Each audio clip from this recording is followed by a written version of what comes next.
4 5 6 7 8 9 10 11 12 13 14 15 16 17 18 19 20 બરાબર 30 દબાણ આપી દો પછી તરત જ બે શ્વાસ એને જોરથી શરીરમાં દાખલ કરવાના. હવે કેવી રીતે કરશું?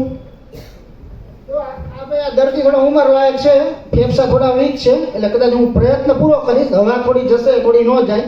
આપણે પૂરેપૂરો પ્રયત્ન કરવાનો. બરાબર? હવે જોઈ લો કેવી રીતે હવા દાખલ કરવી. નાક દબાવી દો. કોનું? દર્દી.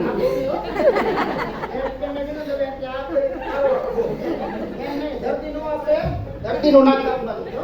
ચાલો મોઢું ખુલ્લું છે. ચાલો હવે તૈયાર થઈ જઈએ. બે વખત જોરથી ફોર્સફુલી હવા આપવાની છે. બરાબર? ચાલો ટ્રાય કરીએ આપણે. મોઢું ખુલ્લું છે. એક બે વખત શ્વાસ આપણે અંદર દાખલ કર્યો. એટલે પહેલા શું કર્યું? 30 વાર દબાણ. હવે 2 વાર શ્વાસ આપ્યો. બરાબર? આ પણ એક સાયકલ છે. 30 જેમ 2